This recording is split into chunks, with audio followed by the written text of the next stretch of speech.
I realized right as I hit record that today on my YouTube channel, I posted a video where I'm wearing a Superman t-shirt, and now here I am in this video, recorded and probably posted the same day, wearing a Superman t-shirt. Totally coincidental, I assure you. I do wear things other than Superman shirts. And you know, this really isn't even a Superman shirt. I got this red one because back in the mid-'80s when he first came to the WWF, Roddy Piper wore a red Superman shirt. So technically, it's a Roddy Piper shirt, not a Superman shirt. Although, I mean, the S is a little different. But anyway, that's not the point. That's not what I want to talk about. What I want to talk about is this beautiful day that I'm in the middle of here. I woke up this morning, temperatures were mild, there was a beautiful, refreshing, cool breeze, and I said to myself, I'm going to go out and take a walk to get my cardio today. I'm not going to stay in the air conditioning and ride on my stationary bike for an hour. I'm going to go out and go for a walk, and that's what I did.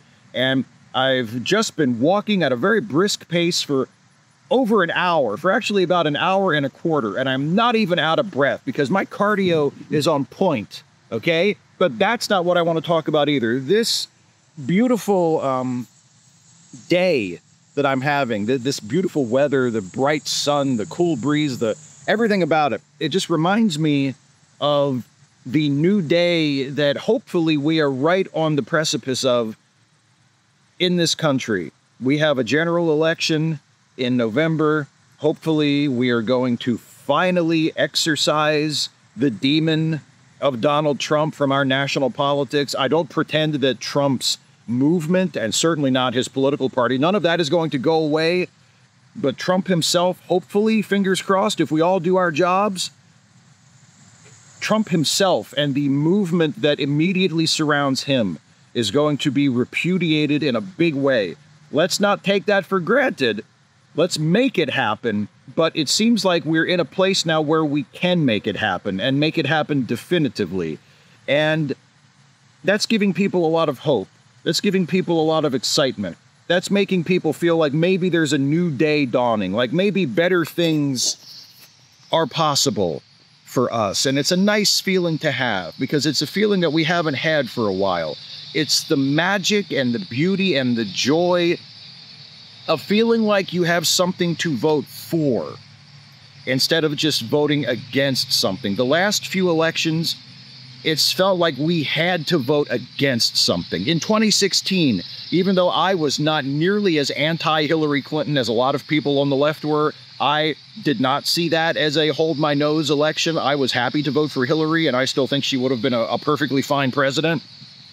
But the vibe in the country was very much, we have to vote for Hillary because if Donald Trump gets in there, it's going to be way, way, way worse, and we have to vote against him, and it's not so much about voting for her.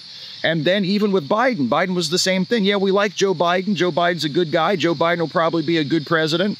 Spoiler, he was a good president and is a good president. But we have to vote for Biden because we have to get rid of Trump. We have to get Trump out of there.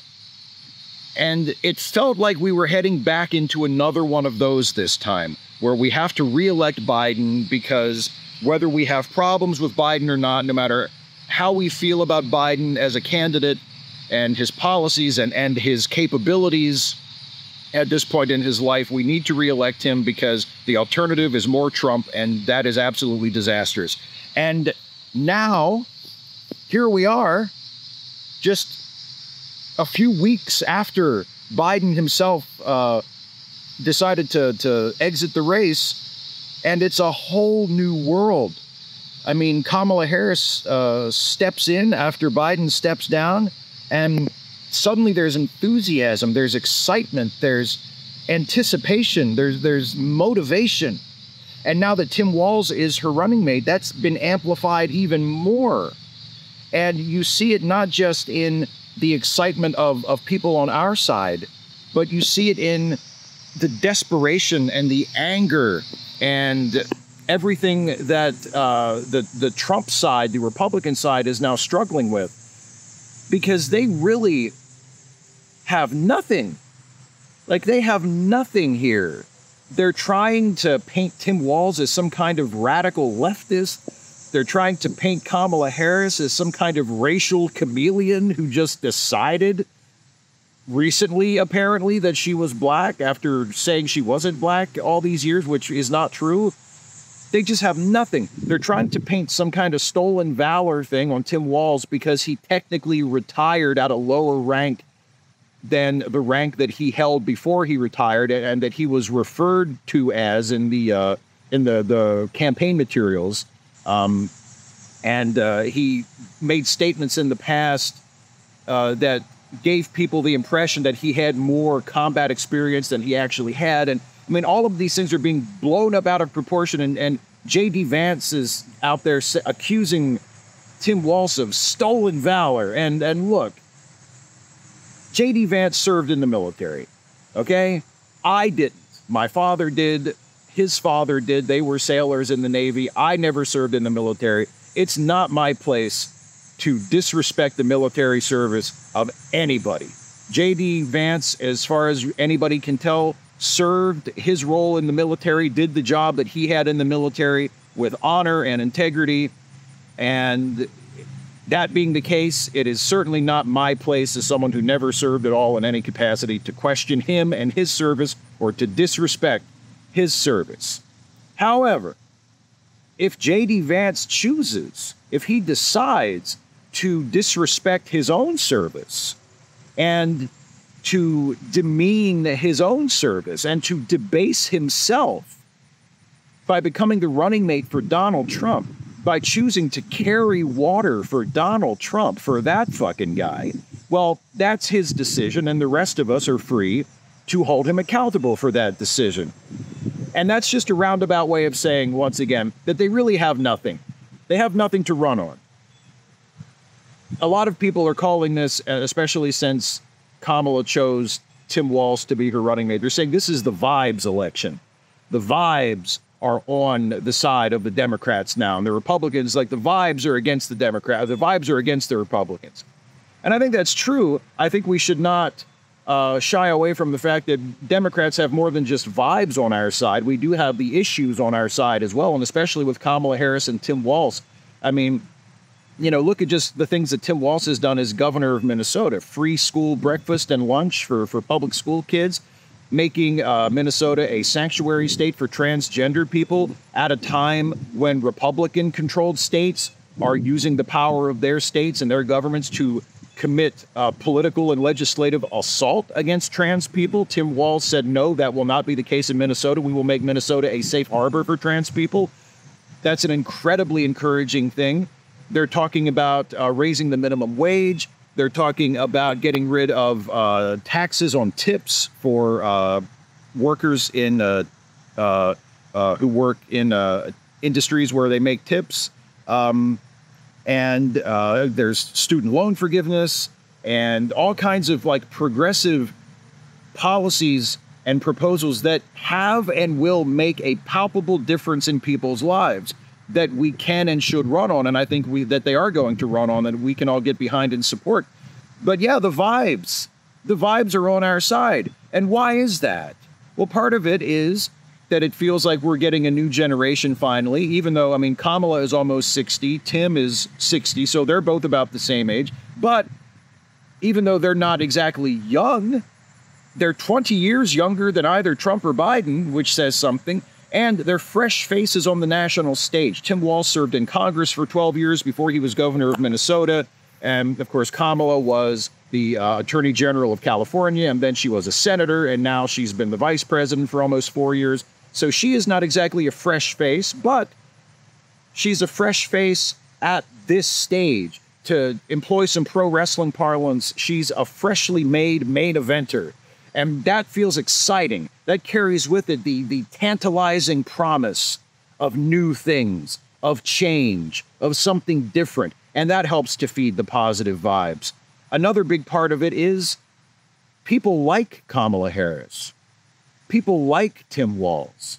And they seem to like each other. Does anybody like Donald Trump? Even the people who are planning on voting for him, even the people who are campaigning for him, who are stumping for him, who are running with him. Does anybody seem like they like Donald Trump? Does Donald Trump seem like he likes anybody else? If that has ever been the case, I have missed it. There doesn't seem to be any evidence of any genuine human feeling at all in that campaign. It's all about trying to impress people and trying to intimidate people and running on fear and running on grievance and running on all of this catastrophizing and this dystopian fantasy that Trump is trying to convince people is going to happen if Kamala Harris becomes the president. He's trying to convince people is happening right now because Biden has been the president. And it's all false, and it's all doomerism, and it's all based on lies and exaggerations and right-wing fantasies. And people are realizing that, or people have realized it all along, and now they have an alternative. They have something to vote for. They have something to look forward to, not just stopping Trump. And stopping Trump is still absolutely essential. Stopping Trump is still incredibly important. But now it's not the only important thing. Now we don't just have something to vote against, we have something and someone to vote for. And that makes a big difference. It's encouraged and energized the base. It's encouraged and energized a lot of people from outside the base, a lot of progressives who weren't really excited about voting for the Democrats this time. It's energized the Democratic Party, and hopefully it has finally awakened the Democratic Party to the power and the potential of energizing and reaching out and activating the progressive voters in this country. Not just constantly playing to the middle, not just constantly trying to flip Republicans, but reaching out to people on the left, to progressives, and saying, hey, you want to be with us because we're going to get things done for you. We're going to get things done for this country. We're going to push this country in a positive direction. And you want to be a part of that, and you want to help us make that happen. That's exciting. That feeds the vibe, the positive vibe. You know, that makes it feel like we're in this together and we're in this for something. And hopefully the Democratic Party, especially the establishment of the Democratic Party, will realize that they need to keep going in the positive directions they've been going, but they need to abandon some of these wastes of time that they've been trying to do and try to do something new and something different and something fresh. You know, as I was going for my walk, I was listening to music, and one of my favorite bands ever is Modest Mouse. And I was listening to a little Modest Mouse as I was going for my walk here. And there's a wonderful line in a Modest Mouse song that I've always loved. And it goes, "The universe is shaped exactly like the earth. If you go straight long enough, you end up where you were." And what I hope is that the Democratic Party, and broader than that, the people of the United States, have finally realized if we keep going the direction we've been going, eventually we're just going to end up right where we were. It's time to stop going straight. It's time to stop going the direction we've been going and to veer a little bit to the left. By the way, do you like my walking hat? My sun-baked walking hat? I'm not going to wear my nice Maryland hat with the upside-down patch out here in the weather and get it all screwed up so it looks like this thing. It looks all salty and sun-baked like this thing. No. I'm going to wear my walking hat because I'm a professional. That's who you're dealing with.